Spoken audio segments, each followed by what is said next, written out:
So, hi everyone. I will be talking about what I saw at NAB, and as you can see, I've put these slides online already. They're there. You're welcome to take notes on either the slides or what I say, but there's really no need to take notes on the slides, and even that address will be on the last slide. So NAB every year tries to come up with some sort of theme, and their theme this year was the MET effect. And what does that mean? Well, I work for the MET, the Metropolitan Opera. There are other Mets in New York, the Metropolitan Museum, which uses media, the Met Hardware and Lumber Company, that's Mr. Met at the top right.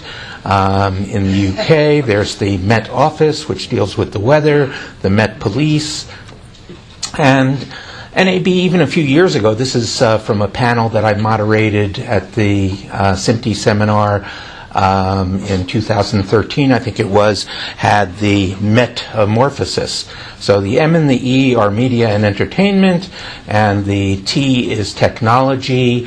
But what those connections in the background are, there was actually a wall at NAB in one of the corridors where they had various pins and strings, and you were supposed to connect these pins with strings depending on what you did. And the first question was, what is your breakfast drink? And the options were coffee and orange juice and milk. And so somebody used his string to connect coffee, orange juice, and milk. I thought this was more the whatever show. And I don't mean this in the pejorative teenage whatever. I mean this actually in a good sense.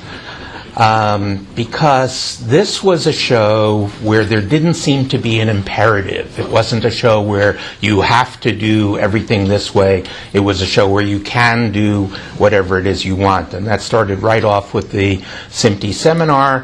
One of the first sessions was on light field capture and display. Last year, a big hit was the Litro cinema camera, which was the size of a coffin. This is a very different Litro camera, the Emerge. I'm not sure what the size comparison I should make for this one is, maybe the size of a small car. Lightfield Lab is working on displays for this stuff so that you'll be able to actually have a light field display, and their first project is to get one that's 3 inches by 5 inches, but that's just a start. We've gone way beyond 3D, as you can see here. And this was the only area. I often show in my NAB reviews big empty spaces and things that no one was at, and that really wasn't the case this year. All of the show floor seemed to have people on it except for this one location, which was the connected vehicle zone. And people may be smart enough to realize it's not a good idea to connect your vehicle while you're driving. This was a company from Israel called Babator. I was fascinated by their sign saying, "We keep viewers watching." And then I had no idea what the horse and rabbit were doing below that. And no matter how hard I looked at the booth, I could not figure out what they were about. And so I had to look them up online. And they are a suggestion company. They suggest things for you to watch using artificial intelligence. This was another thing I found on the show, an outdoor SDI to HDMI converter. For those of you who need outdoor SDI to HDMI converters. So let's look at a brief history of NAB shows. The NAB was created as the National Association of Radio Broadcasters in Chicago in 1922, and they had their first convention the following year in New York at the Hotel Commodore. There were 23 people, there were no exhibits, everyone there was a radio broadcaster.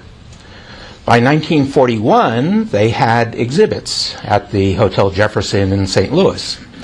And they continued to have exhibits every year through 1956. They went beyond 1956, but 1956 something happened, and that was the introduction of the commercial videotape recorder by Ampex at what was then called the NARTB convention, National Association of Radio and Television Broadcasters.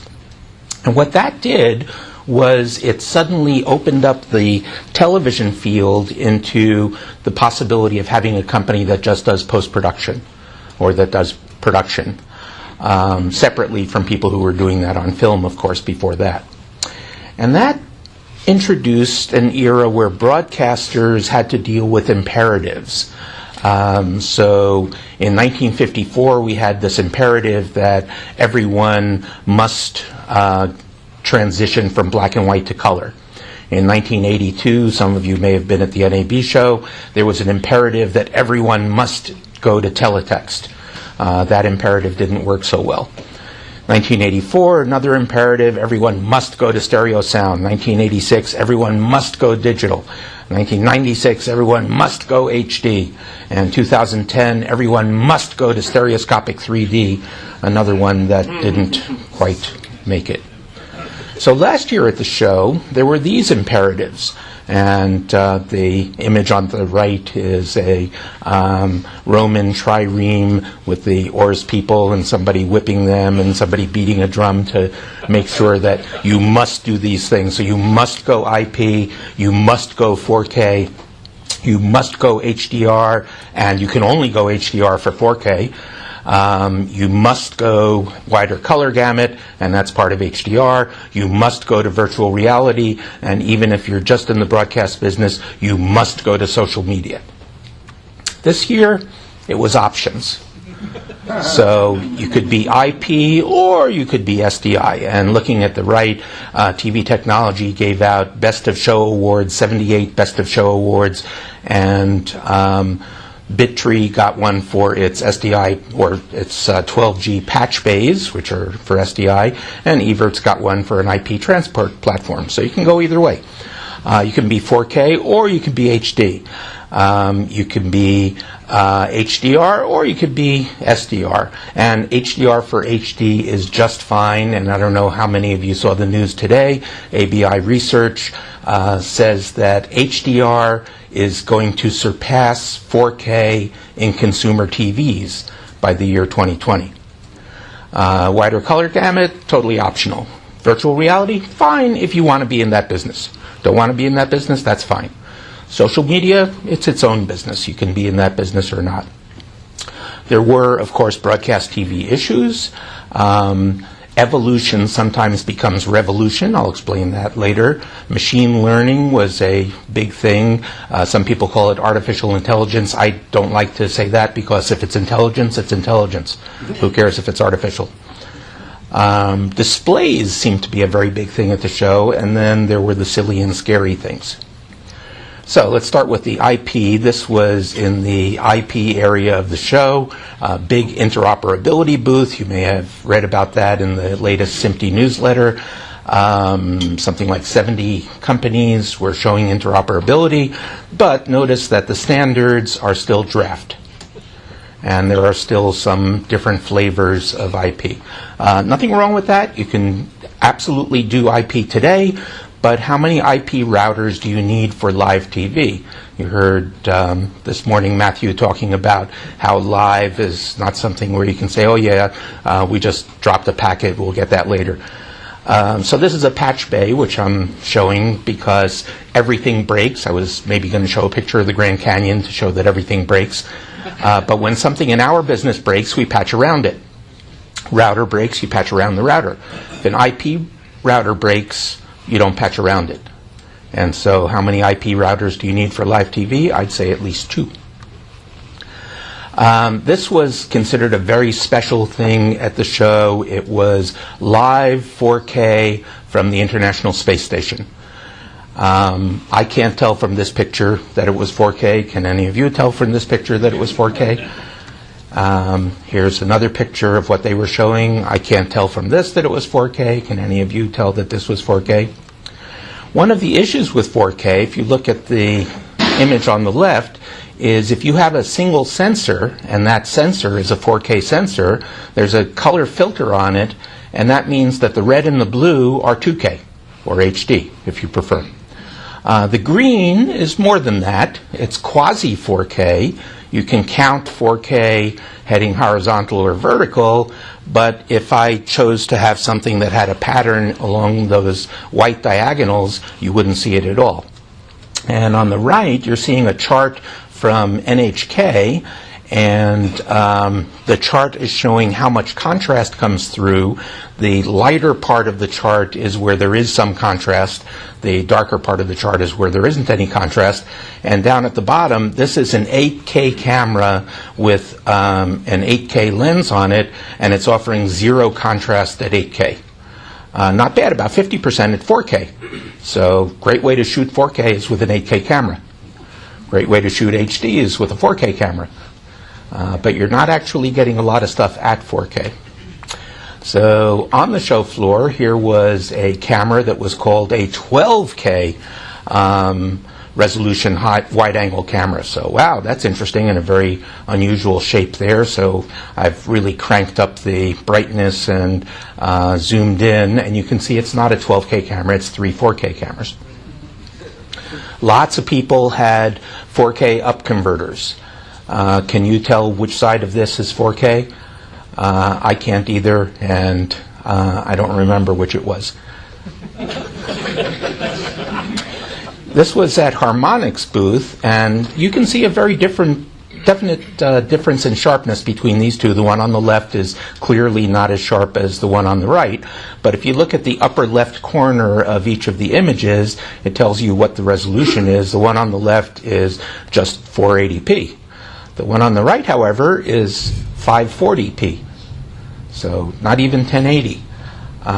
So the amount of sharpness that people can perceive might be significantly less in resolution than people are talking about.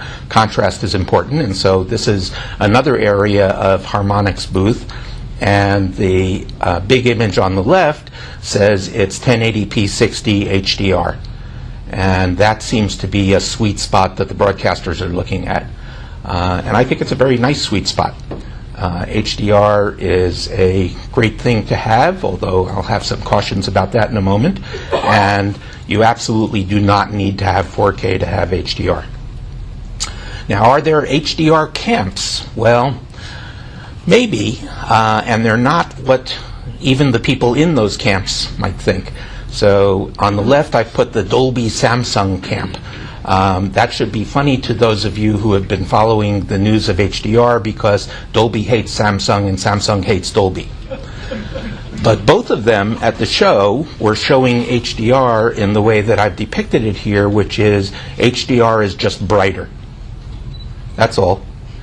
The Samsung is down at the bottom. You can see the HDR image is brighter. The Dolby's up at the top. You can see the HDR image is brighter.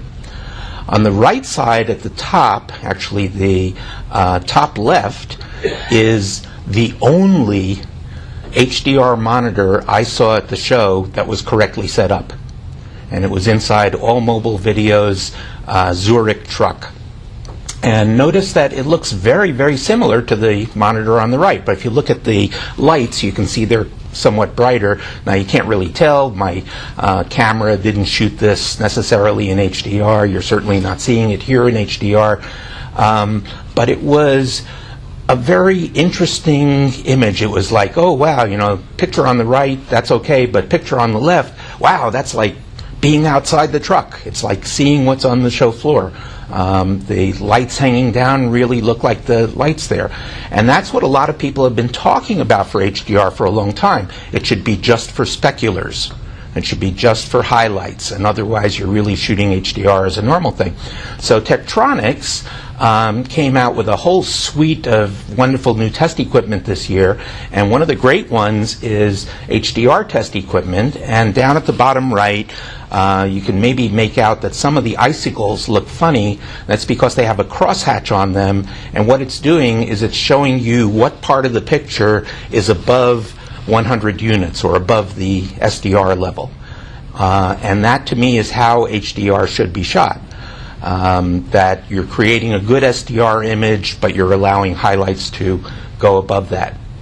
If you don't, there's going to be a big problem when somebody watches an HDR TV set and turns on a light in the room, because then you're going to lose the bottom end. Some people were talking about 1,000,000 to 1 contrast ratio and things going down to 0.001 nits. You just can't do that. If you're watching the TV, enough light is going to bounce off your face and back to the TV screen and back to you that you're not going to get 0.001 nits. So on to virtual reality. This came out shortly after NAB, someone saying the virtual reality content business that isn't.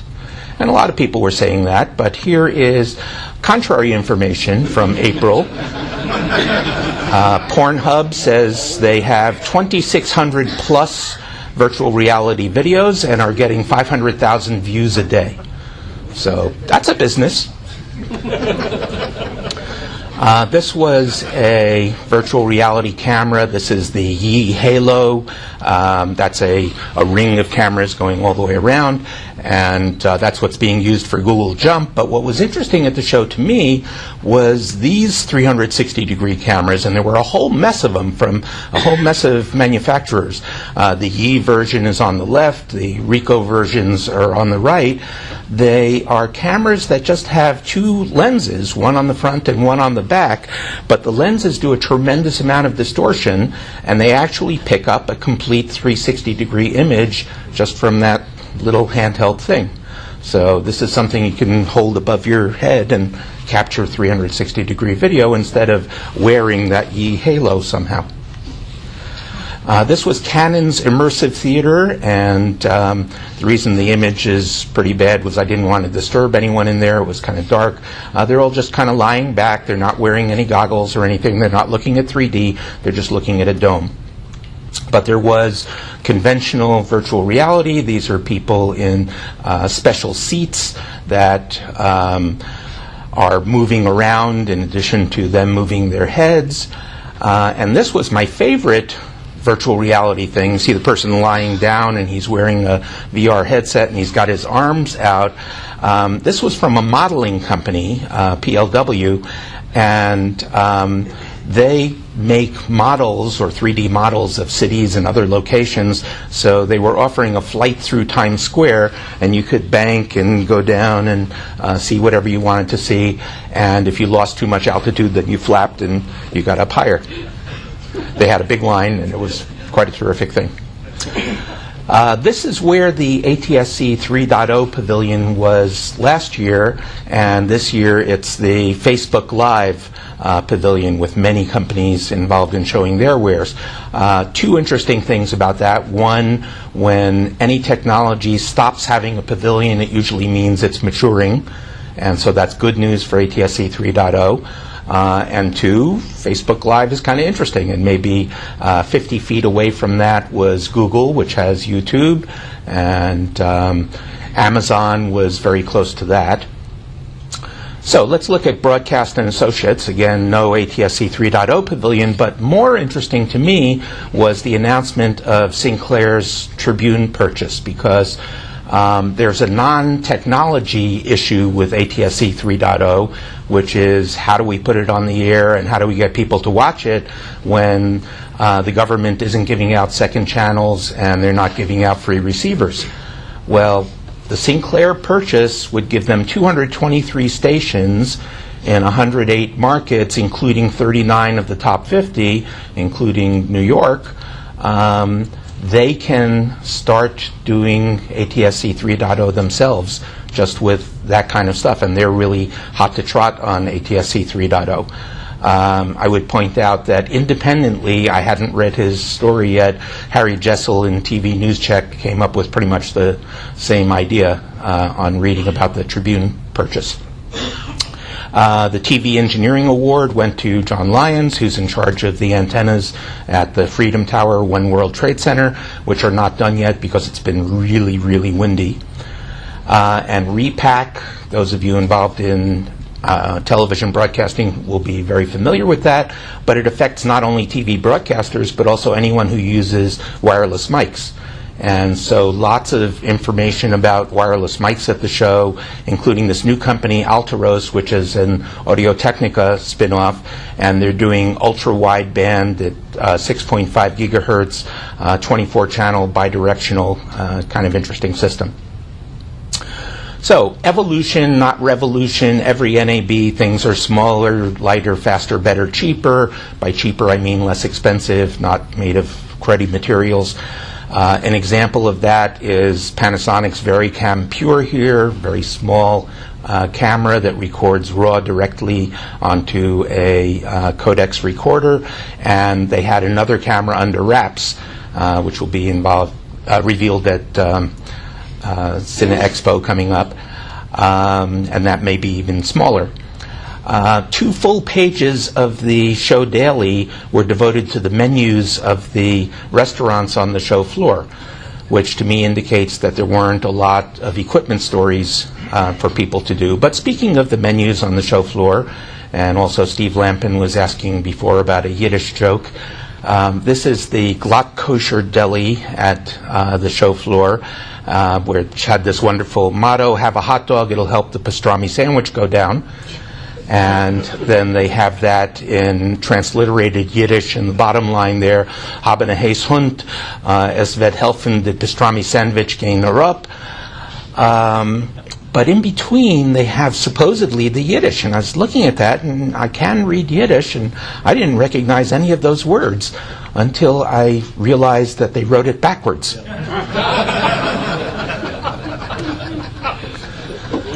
So, evolution becomes revolution. Hey Mark, that's Hebrew, not Yiddish. No, it wasn't Hebrew either. It was backwards Yiddish. At the upper left is a large drone from DJI, which has a Hasselblad camera on it with 100 megapixels. But there's an even larger drone under that is a Dubai drone taxi. And some people are talking about cargo drones.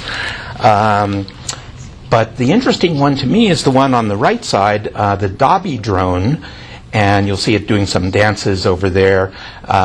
It folds up into something the size of a glasses case. You can stick it in your back pocket. You can take it out. Some of you may have seen the news yesterday that a federal appeals court has knocked down the FAA rule that recreational drones need to be registered.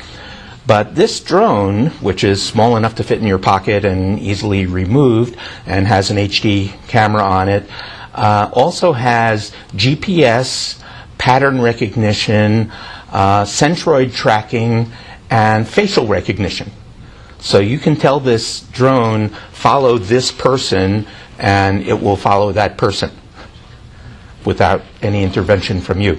Now, there is some dispute on the internet as to whether all of this has been worked out perfectly yet. Here was a little tiny light called a Lume Cube, and there it is on a more common DJI drone, 2 of them there. I can just see, somebody taking face shots and having a drone in front of the person. Here is a wireless technology at the show. I should point out on the Lume Cube that it has Bluetooth wireless technology for dimming over the full range. But here was a much larger radio system. You can get an idea. Somebody's arm is at the far right of the image. What is this for, this Lumen radio system? It's just for lighting control. And here was another wireless system at the show. This is Ari's Alexa SXT-W. The W is for wireless. It's got 5 antennas on it. It sends out wireless video, but you can also control all of the processing functions, the lens, everything. Is that evolution or is that revolution?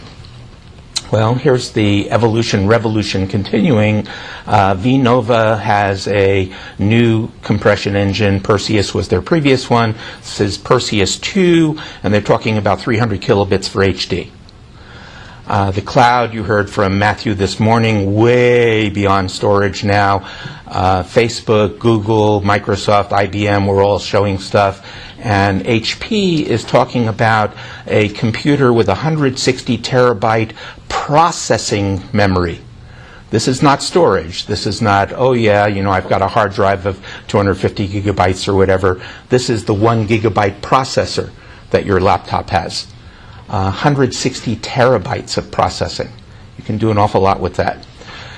Then the AI, machine learning, and I saw this story on the right, visual processors in CNN, of wow, what's CNN doing with that? And then I realized CNN in this case stands for convolutional neural nets. And the evolution revolution continues into functionality and in some cases increased size. So here's a functionality one. This was a startup from Finland called Valossa. And here's a fairly simple one. It's identifying 3 people and whether they are male and female, but also identifying the background and saying, oh yeah, that looks like a temple. So if I ask for a temple with a couple, this shot might come up. Or I want to have something with Justin Timberlake and Christopher Walken who are dealing with buy. And it has found the brand buy. It has found the 2 celebrities. Or here's a music one. I want Paul McCartney with Bruce Springsteen standing in front of drums. And it's found all of that by using machine learning. But we can also go in the opposite direction, and a lot of people are not crazy about this. This is from FlySwipe, and they're saying, you know, what good does it do if you advertise, say, feminine hygiene products while a male is watching? And so your TV looks at you and decides who is in the audience. Is it male? Is it female? Is it adult? Is it children? And can adjust the advertising accordingly. Here's another functionality one. This is DaVinci Resolve Studio these days, and that looks like an audio console, and it is because DaVinci bought Fairlight, and so they're offering Fairlight audio in DaVinci Resolve Studio without taking away any of the previous stuff, the coloring, the editing, and it's $299 one time. You heard from Matthew this morning about subscriptions and stuff. No subscription, $299, you're done. Here was a JVC camera, and as far as the camera is concerned, nothing terribly revolutionary about it, except that they've connected with some sports software people, and so they can do positional tracking and biometric data for each athlete that is being shot by this camera. That model number ended in SC for sports coaching. There's also another one that ends in SP for sports production, and they can deal with those software companies, XOS Digital or DV Sport. And here's a larger size one. Atomos keeps reducing their prices, and this time they started increasing their screen size. So instead of a 7-inch screen, that's a 19-inch screen on the thing at the bottom. Does that make it evolution, or does that make it revolution? A lot of display stuff at the show. Brother Air Scouter or something was actually introduced 7 years ago to the consumer marketplace. It provides a virtual viewfinder and something similar from Viewfind, but this one has SDI input, 720p, so it's a professional version. And then I'll talk about Kinomo's Hypervision, display devices, Hunan Yestek optoelectronic, and some stuff from Sony. So this is Kinomo's Hypervision, and any lines that you see in those images are an artifact of my shooting. There were no lines there. It looks like video just hovering in midair, and at the upper right you can see what looks like a little windmill. That's what's doing it. It's 4 vanes that have LEDs on them, and they spin around, and the LEDs change as they're spinning, and they can show pictures that way. This was display devices, and this is wonderful stuff. Nothing software about this. This is very hardware. Motors, chains, big things with lots of bolts on them.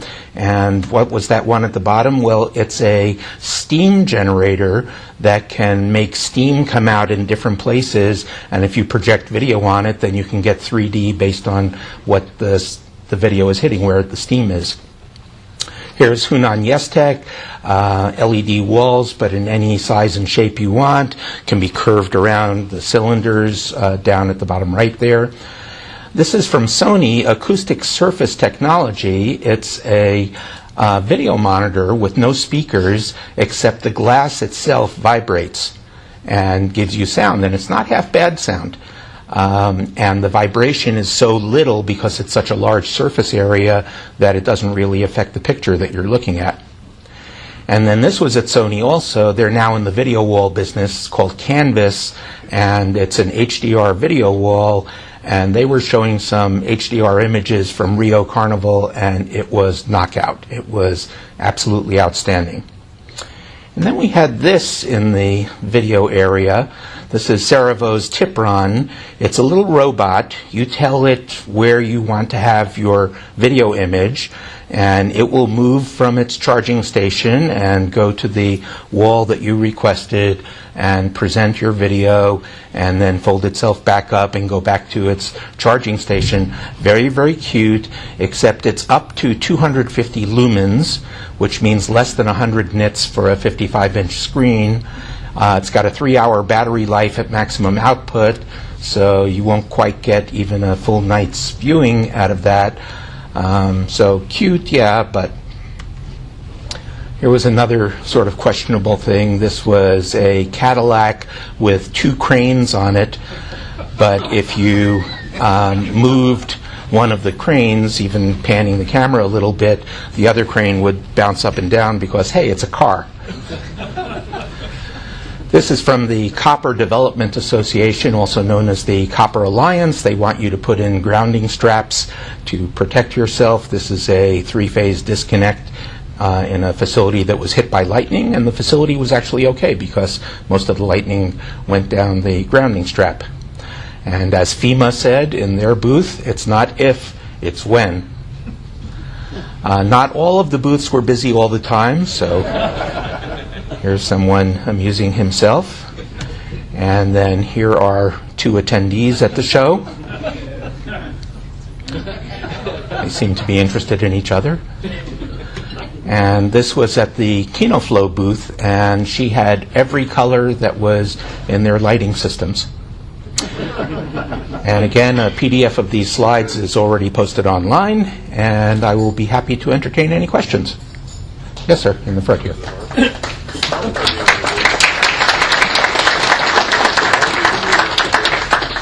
Mark, I've heard over the last few years some fairly miraculous claims as to what light field technology may eventually allow for. Some really wacky kind of magic sounding stuff. Can you tell us what you've looked into as far as what are the cutting edge platforms actually allowing for, and where does the technology seem to be evolving to? Sure. I think that every claim that I've seen is actually true and available today. My favorite system is the system designed by the Fraunhofer Institute, which consists of multiple cameras rather than a fly's lens or something like that, like Lytro is doing, or doing before the Emerge camera. And they did a commercial for tea in association with the Media University in Munich. And one of the things that they did was a tracking shot in post. So they had finished shooting stuff, and somebody decided that there should be some move of the background, and so they did that. Another one was relighting in post. So there was a character, and he's supposed to be in a very dingy room, and the director decided that the room was too good looking, and so they relit the room and made it darker without affecting the person in the foreground, which is another thing you can do because you have the depth information. So you know where the guy is, and you can change everything else. You can do a certain amount of repositioning, as in the tracking shot. Not a lot. You can't do more repositioning than whatever the size of the array is. You can definitely do change of depth of field. You can definitely do anything that involves depth information. And the Fraunhofer stuff is great, and they've got modules already that will work in Avid and other editing systems. So I think that's pretty far along. Now, Lytro is doing some amazing stuff with the Lytro Cinema, but it's the kind of thing where if you have to ask how much the camera costs, you can't afford it, and so it's more of a service kind of thing that they're going to be doing. Where it's going, the thing that I'm most interested in would be lensless videography.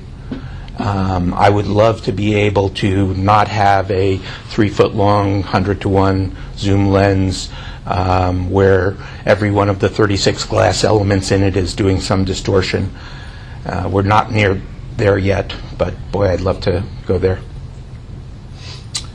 Any other questions? Yes, Eric. On the same topic, but what's a light field display? Can you say something about that? Yeah, it's an excellent question. For those of you who didn't hear, the question is, what's a light field display? We'll see when Light Field Labs comes out with it, but it should be something that appears to be holographic over a certain range of viewing angles at least, so you'll be able to do this kind of thing and see around stuff.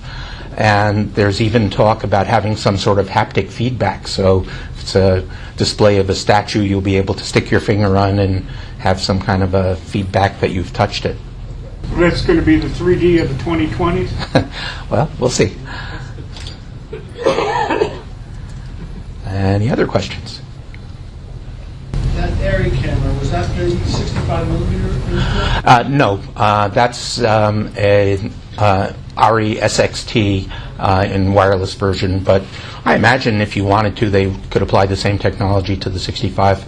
The video output would be a little bit trickier because the 65 has much higher resolution, but other than that, should be workable. Question about the wireless on that. Is that like wireless for the dailies, or is it the full raw coming over? You can have whichever you want. There's a time-coded wireless output for the dailies. You can get the raw out of it.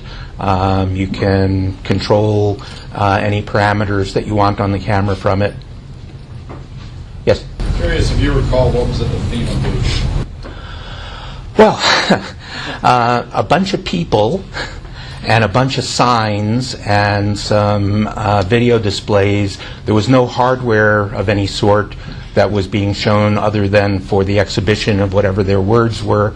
And my favorite word was or my favorite words were it's not when, it's not if, it's when. But that's about it. Any other questions? Any cool small gadgets you saw? Going down